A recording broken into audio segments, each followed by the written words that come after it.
Friends, नमस्कार। I hope कि आप लोग का अच्छे से तैयारी चल रहा होगा। हम लोग भूगोल के 2 मार्क्स के क्वेश्चन कर रहे हैं, साथ में 5 मार्क्स के भी क्वेश्चन करना है। तो हम लोग यहाँ पे भूगोल के 5 मार्क्स के क्वेश्चन लेकर आए हैं। ये चैप्टर वाइज नहीं है, मतलब ये क्या है, ये आपको 5 मार्क्स के जो टॉप 10 क्वेश्चन है जो इस साल 2026 में आने वाले हैं उसके लिए ये क्वेश्चन है। ठीक है, 2026 में जो टॉप 10 क्वेश्चन है उसके लिए है। और इस टॉप 10 क्वेश्चन को आप 100% याद कर जाइएगा, क्योंकि आपको भूगोल का मात्र एक क्वेश्चन का ही आंसर देना होता है। 4 मार्क्स का होता है। ठीक है, 4 मार्क्स का शायद हाँ 4 मार्क्स का होता है। तो आप इसको एकदम ध्यान से देखिए। इसमें जो भी इम्पोर्टेंट क्वेश्चन है सबको याद कर लीजिएगा अच्छे से।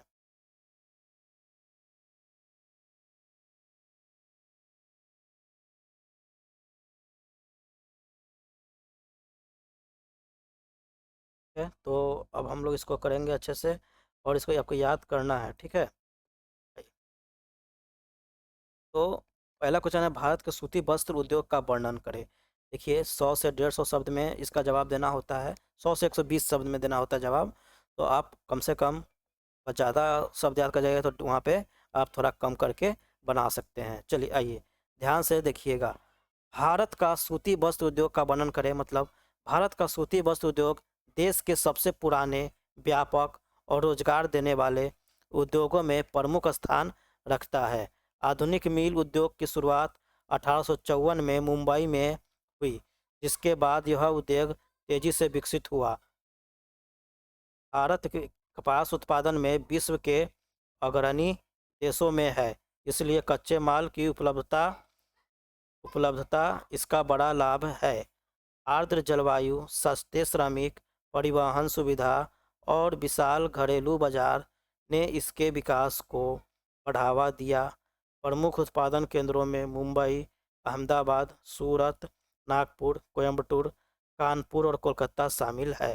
प्रमुख उत्पादन केंद्र में कौन कौन है? मुंबई है, अहमदाबाद है, सूरत है, नागपुर है, कोयम्बटूर है, कानपुर, कोलकाता शामिल है। ठीक है, यह उद्योग सूत काटने, बनाई, रंगाई, छपाई और तैयार परिधान निर्माण तक फैला है। हथकरघा, पावरलूम और मिल क्षेत्र मिलकर उत्पादन करते हैं। यह उद्योग लाखों लोगों को प्रत्यक्ष व अप्रत्यक्ष रोजगार देता है तथा निर्यात के माध्यम से विदेशी मुद्रा अर्जित करता है। चुनौतियों में पुरानी मशीनें, बिजली की कमी, कच्चे माल की कीमतों में उतार चढ़ाव और विदेशी प्रतिस्पर्धा शामिल है। फिर भी तकनीकों, उन्नयन, सरकारी योजनाएं और बढ़ती मांग इस भारतीय अर्थव्यवस्था की रीढ़ बनाए रखती है। भारत के सूती वस्त्र उद्योग का वर्णन करें। ये भूगोल के 5 मार्क्स का क्वेश्चन है, काफ़ी इंपॉर्टेंट क्वेश्चन है। ठीक है, इसको याद कर लीजिएगा आप लोग। ये 2026 के लिए इंपॉर्टेंट क्वेश्चन है। टॉप 10 क्वेश्चन लेकर आ रहे हैं भूगोल 5 का। ठीक है, टॉप 10 क्वेश्चन है। ये किसी एक चैप्टर का नहीं है, ये पूरे चैप्टर का भूगोल का है। ठीक है, इसलिए याद रखिएगा। ठीक है, चलिए दूसरा नंबर। हाँ, ये काफ़ी इंपॉर्टेंट है, एक और क्वेश्चन ये पूछा जा चुका है और इस साल के लिए भी काफ़ी इंपॉर्टेंट लग रहा है। कृषि बिहार की अर्थव्यवस्था की रीढ़ है, इस कथन की व्याख्या कीजिए। तो बिहार की अर्थव्यवस्था मुख्यतः कृषि पर आधारित है, इसलिए कहा जाता है कि कृषि इसकी रीढ़ है। ठीक है, राज्य की बड़ी आबादी खेती और इससे जुड़े कार्यों, पशुपालन, दुग्ध उत्पादन, मत्स्य पालन पर निर्भर है। गंगा के मैदानी क्षेत्र की उपजाऊ जलोढ़ मिट्टी, पर्याप्त जल स्रोत और मानसूनी वर्षा धान, गेहूं, मक्का, गन्ना, दलहन व तिलहन जैसी फसलों के लिए अनुकूल है। कृषि ग्रामीण आय, रोजगार और खाद्य सुरक्षा का प्रमुख स्रोत है तथा स्थानीय बाजारों और लघु उद्योगों का कच्चा माल देती है। कृषि उत्पादन में वृद्धि से परिवहन, भंडारण, प्रसंस्करण और व्यापार गतिविधियां भी बढ़ती है, जिसमें समग्र आर्थिक विकास की गति मिलती है। हालांकि बाढ़, सूखा, छोटे जोत आकार और तकनीकी कमी जैसी चुनौतियां हैं, फिर भी कृषि की उन्नति राज्य की आय, गरीबी उन्मूलन और सामाजिक स्थिरता के लिए अत्यंत आवश्यक है। ठीक है, तो अच्छे से आपको क्वेश्चन को एक बार देख लेना है, समझ लेना है कि कैसे हमको लिखना है एग्जाम में। ठीक है, आइए अब हम लोग आते हैं, तीसरा नंबर क्वेश्चन है, भारत में बहुउद्देशीय नदी घाटी परियोजना से आप क्या समझते हैं, इससे क्या क्या लाभ होते हैं? तो भारत में नदी घाटी परियोजना वह योजना है जिसमें नदी के जल का वैज्ञानिक प्रबंधन कर कई उद्देश्यों की पूर्ति की जाती है। बड़े बांध, जलाशय और नहरों के माध्यम से जल को संग्रहित व नियंत्रित किया जाता है। उदाहरण इसका टेहरी बांध हो गया, भाखड़ा नंगल बांध हो गया, हीराकुंड बांध हो गया। ठीक है, इसका उदाहरण है बहुउद्देशीय नदी घाटी परियोजना में। ठीक है, इनमें साल भर सिंचाई मिलती है। इंग्लिश में लिखा हुआ है, आप हिंदी में लिख लीजिएगा इसको। ठीक है, इससे फसल उत्पादन बढ़ता है। ठीक है, इसमें क्या होता है, साल भर सिंचाई मिलती है तो इसका फसल उत्पादन बढ़ता है, जल विद्युत से ऊर्जा प्राप्त होती है, बाढ़ पर नियंत्रण और सूखे में राहत मिलती है, यही इसके लाभ है। शहरों व उद्योगों को पेयजल उपलब्ध होता है। मत्स्य पालन, पर्यटन और नौप परिवहन का बढ़ावा मिलता है। ठीक है, ये बहुउद्देशीय नदी घाटी परियोजना के कारण ये सब लाभ मिलता है। ठीक है, तो आप यहाँ से लिख सकते थे कि बहुउद्देशीय नदी घाटी परियोजना के निम्नलिखित लाभ मिलता है। ठीक है, इस तरह से लिख के ये सब सारा आप लिख सकते थे। मृदा अपरदन कम होता है और क्षेत्रीय विकास तेज होता है, इसलिए ये परियोजनाएं राष्ट्रीय विकास का महत्वपूर्ण आधार है। ठीक है, ये काफ़ी इंपॉर्टेंट क्वेश्चन सब है जो दोबारा से आ भी सकता है आपके पास, मतलब घूम फिर के। खैर, भूगोल में गेस करना काफ़ी दिक्कत वाली बात इसलिए है क्योंकि हर साल कुछ नया ही क्वेश्चन पूछ देता है, इसलिए। लेकिन फिर भी हम यहाँ पे ऐसा क्वेश्चन लेके आए हैं जो इस बार आने के चांसेस ज़्यादा हैं 2026 में। ठीक है, चौथा नंबर क्वेश्चन देखिए यहाँ पे। भारतीय कृषि पर भूमंडलीकरण के प्रभाव पर एक संक्षिप्त टिप्पणी लिखिए। भारतीय कृषि पर भूमंडलीकरण का व्यापक प्रभाव पड़ा है। वैश्विक बाजार से जुड़ाव बढ़ने से किसानों को निर्यात के नए अवसर मिले और बागवानी, डेयरी और नकदी फसलों का विस्तार हुआ। आधुनिक तकनीक, उन्नत बीज, सिंचाई साधन और कृषि यांत्रिकरण का प्रसार तेज हुआ। विदेशी निवेश और अनुबंध खेती ने उत्पादन व गुणवत्ता सुधार को बढ़ावा दिया, परंतु इसके नकारात्मक प्रभाव भी है। ठीक है, भूमंडलीकरण का प्रभाव बताना था तो इसका नकारात्मक प्रभाव क्या है ये भी देख लीजिए। अंतर्राष्ट्रीय मूल्य उतार चढ़ाव से किसानों की आय अस्थिर होती है। छोटे किसान प्रतिस्पर्धा में पिछड़ जाते हैं। महंगे बीज, उर्वरक, कीटनाशकों पर निर्भरता बढ़ती है। खाद्य फसलों की जगह नकदी फसलों के जोर से खाद्य सुरक्षा प्रभावित हो सकती है। इस प्रकार भूमंडलीकरण ने अवसर और चुनौतियां दोनों दिए हैं। अवसर भी दिए हैं और चुनौतियां भी दी हैं। संतुलित नीतियां, न्यूनतम समर्थन मूल्य, सहकारी विपणन और तकनीकी सहायता से इसके लाभ अधिकतम किए जा सकते हैं। ठीक है, ये 5 मार्क्स का क्वेश्चन है। लगभग 100 से 150 शब्द में ही इसका आंसर दीजिएगा। 100 शब्द में लिमिट में दीजिएगा आंसर, तो काफ़ी अच्छा रहेगा। ठीक है, आइए 5वां नंबर। हरित क्रांति क्या है, भारत में कृषि पर इसका क्या प्रभाव है? तो हरित क्रांति 1960 के दशक में भारत में शुरू की गई वह कृषि परिवर्तन प्रक्रिया थी जिसका उद्देश्य खाद्यान्न उत्पादन बढ़ाना और देश के अकाल व आयात पर निर्भरता से मुक्त कराना था। इससे उच्च उपज वाली बीज किस्में किस्में HYV, रासायनिक उर्वरक, कीटनाशक, सिंचाई सुविधाएं और कृषि यंत्रीकरण को अपनाया गया था। इसका सबसे बड़ा प्रभाव गेहूं और चावल के उत्पादन में अभूतपूर्व वृद्धि रूप में देखा गया, जिससे भारत खाद्यान्न के मामले में आत्मनिर्भर बना। किसानों की आय में वृद्धि हुई और ग्रामीण अर्थव्यवस्था को गति मिली। कृषि में आधुनिक तकनीक का प्रसार हुआ तथा रोजगार के अवसर बढ़े। हालांकि इसके दुष्प्रभाव भी सामने आए। मिट्टी की उर्वरता में कमी, भूजल स्तर गिरना, रासायनिक प्रदूषण और क्षेत्रीय असमानता बढ़ना। बड़े किसानों को अधिक लाभ मिला जबकि छोटे किसान पीछे रह गए। फिर भी हरित क्रांति भारतीय कृषि इतिहास की एक महत्वपूर्ण उपलब्धि मानी जाती है।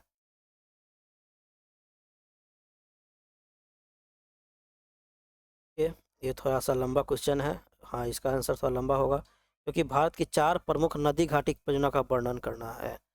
ठीक है, 4 प्रमुख नदी घाटी परियोजनाएं। तो 4 प्रमुख नदी घाटी, एक तो दामोदर नदी घाटी परियोजना, हीराकुंड परियोजना, कोसी परियोजना और भाखड़ा नंगल परियोजना।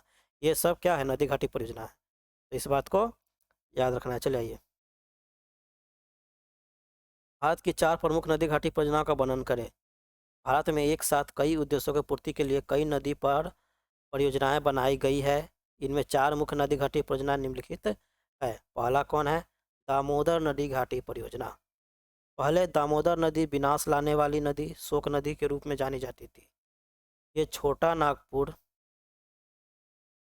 शोक नदी के रूप में जानी जाती थी। ये छोटा नागपुर झारखंड से निकलकर पश्चिम बंगाल में हुगली नदी तक जाती है। ठीक है। इसके निकट कोयला और लौह अयस्क का भंडार पाया जाता है। इस परियोजना से दामोदर और उसकी सहायक नदियों पर बांध बनाए गए, जिससे बाढ़ पर नियंत्रण किया गया। जल विद्युत का उत्पादन किया जाने लगा। सिंचाई के लिए नहरें बनाई गई।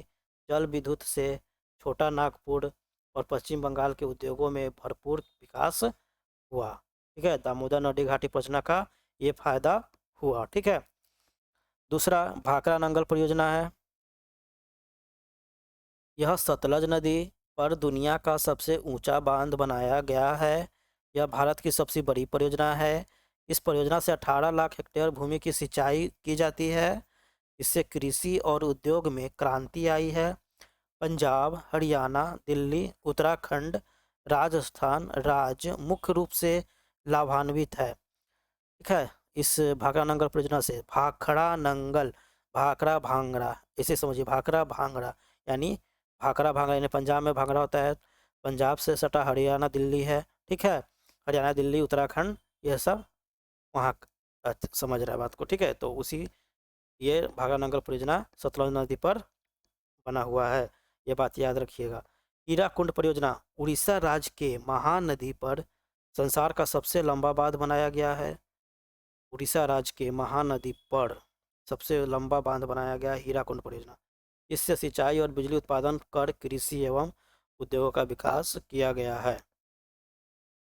कोसी परियोजना, यह उत्तर बिहार की कोसी नदी पर बनाई गई परियोजना है। इस परियोजना का मुख्य उद्देश्य बाढ़ नियंत्रण, सिंचाई भूमि संरक्षण, जल विद्युत उत्पादन करना है। इस परियोजना से बिहार राज्य और नेपाल देश को लाभ मिला है। ठीक है। इस तरह के क्वेश्चंस आते हैं। ये टॉप 10 क्वेश्चन है, आप जरूर याद कर लीजिएगा। अब आते हैं 7वां नंबर क्वेश्चन पे। भारतीय कृषि पर वैश्वीकरण के प्रभावों का वर्णन करें। तो भारतीय कृषि पर वैश्वीकरण का गहरा प्रभाव पड़ा है। वैश्विक बाजार से जुड़ाव बढ़ने के किसानों के निर्यात के अवसर मिले हैं, विशेषकर फल, सब्जी, मसाले और नकदी फसलों में। आधुनिक तकनीक, उन्नत बीज, सिंचाई साधन और यंत्रीकरण का प्रसार हुआ है। अनुबंध खेती और विदेशी निवेश से गुणवत्ता सुधार और उत्पादन बढ़ा है। दूसरी ओर अंतर्राष्ट्रीय कीमतों के उतार चढ़ाव से किसानों की आय अस्थिर होती है। छोटे किसान प्रतिस्पर्धा में पिछड़ जाते हैं। महंगे बीज व रासायनिक इनपुट पर निर्भरता बढ़ी है। खाद्य फसलों से नकदी फसलों और झुकाव खाद्य सुरक्षा से असर डाल सकता है। इस प्रकार वैश्वीकरण ने अवसर और चुनौतियां दोनों दिए हैं। संतुलित सरकारी नीतियां, न्यूनतम समर्थन मूल्य, सहकारी विपणन और तकनीकी सहायता से इसके लाभ अधिकतम किए जा सकते हैं। ये काफ़ी इंपॉर्टेंट है, वीवीआई क्वेश्चन है। ठीक है, याद रखिएगा इसको। 8वां नंबर क्वेश्चन, गेहूं उत्पादन हेतु मुख्य भौगोलिक दशाओं का उल्लेख करते हुए भारत के गेहूं उत्पादक क्षेत्रों के नाम लिखे। ये काफ़ी इंपॉर्टेंट है, बहुत ही इंपॉर्टेंट है, वीवीआई क्वेश्चन है, याद रखिएगा इसको। गेहूं एक प्रमुख रबी फसल है जिसके लिए विशेष भौगोलिक दशाएं आवश्यक है। इसे ठंडी और शुष्क जलवायु चाहिए। बुआई के समय 10 से 15 डिग्री सेंटीग्रेड तथा पकते समय 20 से 25 डिग्री सेंटीग्रेड तापमान अनुकूल रहता है। 50 से 75 सेंटीमीटर वार्षिक वर्षा पर्याप्त है, जबकि अधिक नमी हानिकारक होती है। उपजाऊ दोमट व जलोढ़ मिट्टी गेहूं के लिए सर्वोत्तम मानी जाती है। समतल भूमि और सिंचाई सुविधा उत्पादन बढ़ाती है। धूप भरे दिन और पकने के समय शुष्क मौसम अच्छी पैदावार में सहायक है। भारत में प्रमुख गेहूं उत्पादक राज्य है पंजाब, हरियाणा, उत्तर प्रदेश, मध्य प्रदेश, राजस्थान और बिहार। हरित क्रांति के बाद पंजाब, हरियाणा और पश्चिमी उत्तर प्रदेश में उच्च उत्पादकता देखी गई है। ये क्षेत्र भारत के कुल गेहूं उत्पादन का बड़ा हिस्सा देते हैं। याद रखिएगा, पंजाब, हरियाणा और पश्चिमी उत्तर प्रदेश जो है गेहूं उत्पादन का बड़ा हिस्सा भारत को देता है। ठीक है, याद रखना है, काफ़ी इंपॉर्टेंट है, इस बार आ सकता है। 9th नंबर क्वेश्चन देखिए, टॉप 10 क्वेश्चन में 9वां नंबर क्वेश्चन देखिए, बिहार में पाए जाने वाले खनिजों को वर्गीकृत कर किसी एक वर्ग खनिज का वितरण एवं उपयोगिता को लिखिए। ठीक है, बिहार में, ये बिहार वाला क्वेश्चन है तो VVI मान के चलिए कि हाँ बिहार। आइए, बिहार में खनिजों को समानतः 3 वर्गों में बांटा जाता है। पहला कौन है? एक है धात्विक खनिज जैसे लोहा, बॉक्साइट। अधात्विक खनिज जैसे चूना पत्थर, अभ्रक, डोलामाइट, चीनी मिट्टी, ये सब। और तीसरा है ऊर्जा खनिज। ठीक है, ऊर्जा खनिज कोयला, पेट्रोलियम। हालांकि प्रमुख भंडार सीमित है, कोयला पेट्रोलियम का भंडार क्या है? सीमित है। अधात्विक खनिज कह रहा है कि किसी एक वर्ग का खनिज का वितरण एवं उपयोगिता लिखिए, तो हम लोग अधात्विक खनिज का लिखते हैं। चूना पत्थर, इसका वितरण मुख्यतः रोहतास, कैमूर और औरंगाबाद जिला में मिलता है। यह सीमेंट उद्योग का प्रमुख कच्चा माल है। इसके अलावा चूना पत्थर का उपयोग इस्पात उद्योग में फ्लक्स के रूप में, भवन निर्माण में, सड़क निर्माण में तथा चूना बनाने में होता है। अधात्विक खनिज का कृषि में अम्लीय मिट्टी की उर्वरता सुधारने के लिए भी इसका प्रयोग किया जाता है। इस प्रकार खनिज संसाधन राज्य के औद्योगिक विकास और निर्माण कार्यों में महत्वपूर्ण योगदान देते हैं। काफ़ी इंपॉर्टेंट क्वेश्चन था 9th नंबर क्वेश्चन, यानी 7, 8, 9 ये सब काफ़ी इंपॉर्टेंट क्वेश्चन है जो आपके 1 मार्क्स मतलब 4 मार्क्स दिला सकते हैं। ठीक है, भूगोल में 4 मार्क्स में पूछा जाता है।